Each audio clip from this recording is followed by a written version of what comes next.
There are a lot of benefits to selecting carpet in certain applications. Depending on what it's going to be used for will dictate what type of carpeting to put in that particular area. There are carpets that are easier to maintain than other carpets. There are carpets that will hold up in heavier traffic areas, things of that nature. Carpet has a massive amount of different variables as far as residential and commercial. You only have pretty much two, what we consider two types of settings. Now you can go into the industrial part too, but it's pretty much the same thing as the commercial. Now your residential, for the most part, is a lot of cut piles and your Berbers. Once in a while you can get into the custom to where you can put in borders. You can even get into what we call carving, which means making it look like a Persian rug, which means putting in a whole lot of different types of inlays and so forth. And then what we do is we'll take the carpet and we'll sort of like bevel it down like this and then up like this so that it looks very detailed, all right? But then that's a very, very expensive situation.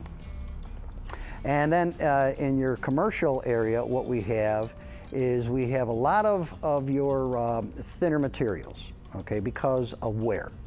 You'll have vinyl backs, you'll have foam backs, you'll have just your typical type of man-made product for a backing, a lot of glue downs, mostly all glue downs. You'll have carpet tiles.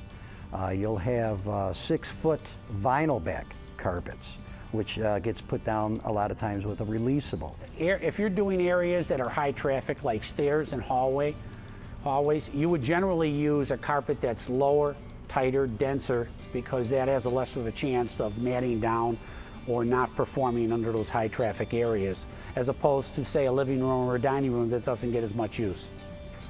How to put carpet in or how to install carpet is very, very important from the aspect of there are many, many installers out there who are not certified who don't stretch the carpet in properly. And when you're working with a textile, it's necessary to stretch it in place properly so that it performs in the long run, doesn't buckle on you, and so on and so forth. And if it's not done in the method that we are taught to do, in the pole stretching, as opposed to kicking the carpet in, you're not going to get a good installation.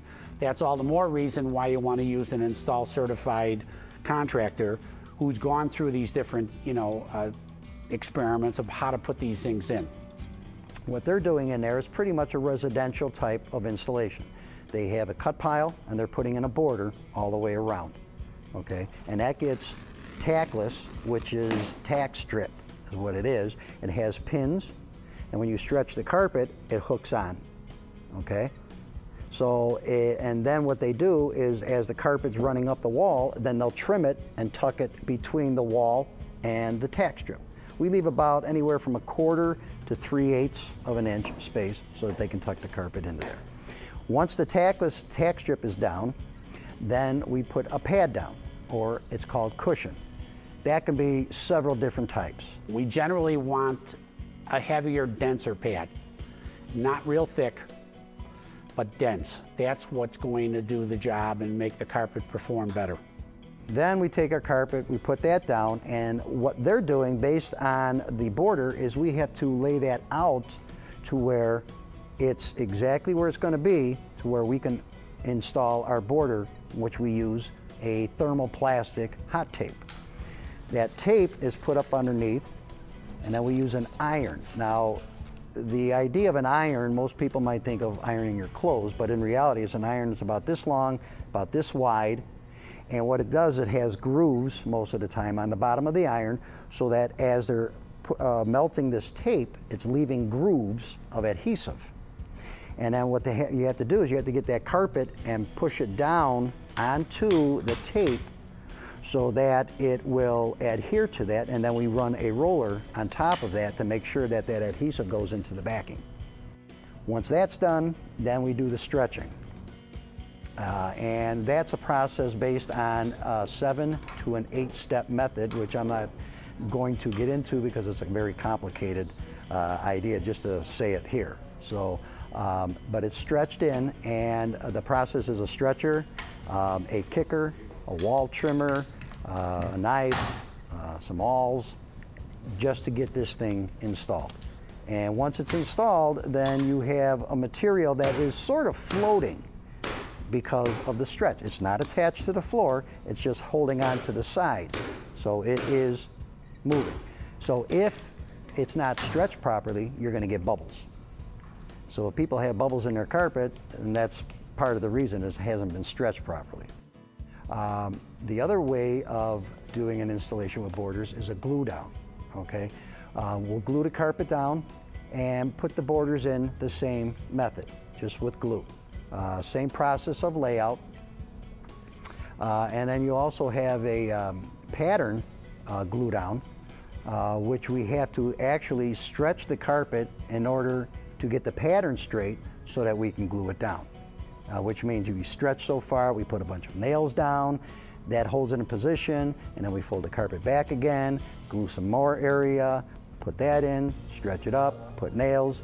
It's a long process, especially if you have a piece of carpet that has a lot of problems with the pattern. This is broadloom carpeting. Comes 12 foot wide. This is from Atlas Mills in California.